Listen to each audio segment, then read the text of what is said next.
नमस्कार प्यारे बच्चों। आज हम पढ़ेंगे कहानी चालाक बंदर की।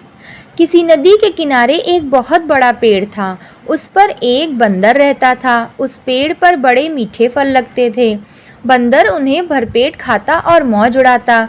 वह अकेले ही मज़े में दिन गुजार रहा था। एक दिन एक मगर उस नदी में से पेड़ के नीचे आया। बंदर के पूछने पर मगर ने बताया कि वह वहाँ खाने की तलाश में आया है। इस पर बंदर ने पेड़ से तोड़कर बहुत से मीठे फल मगर को खाने के लिए दे दिए। इस तरह बंदर और मगर में दोस्ती हो गई। अब मगरमच्छ हर रोज वहाँ आता और दोनों मिलकर खूब फल खाते। बंदर भी एक दोस्त पाकर बहुत खुश हो गया था। एक दिन बात में मगर ने बंदर को बताया कि उसकी एक पत्नी है जो नदी के उस पार उनके घर में रहती है। तब बंदर ने उस दिन बहुत से मीठे फल मगर को उसकी पत्नी के लिए साथ ले जाने के लिए दे दिए।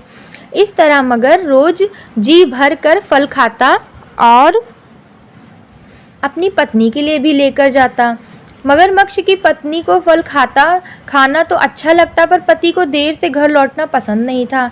एक दिन मगर की पत्नी ने मगर से कहा कि अगर वह बंदर रोज रोज इतने मीठे फल खाता है तो उसका कलेजा कितना मीठा होगा। मैं उसका कलेजा खाऊंगी।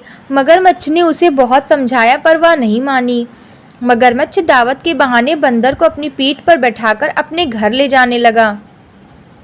नदी बीच में उसने बंदर को अपनी पत्नी को कलेजे वाली बात बता दी।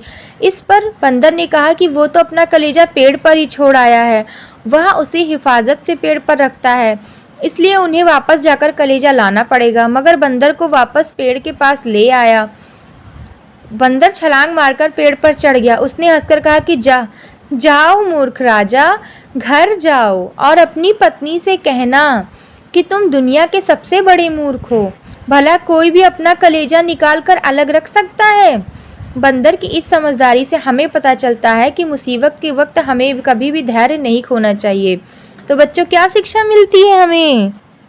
यही शिक्षा मिलती है कि अगर मान लीजिए कोई भी मुसीबत आ जाए तो हमें अपनी सूझबूझ से काम लेना चाहिए। हमें डरना नहीं चाहिए, उसका उपाय खोजना चाहिए।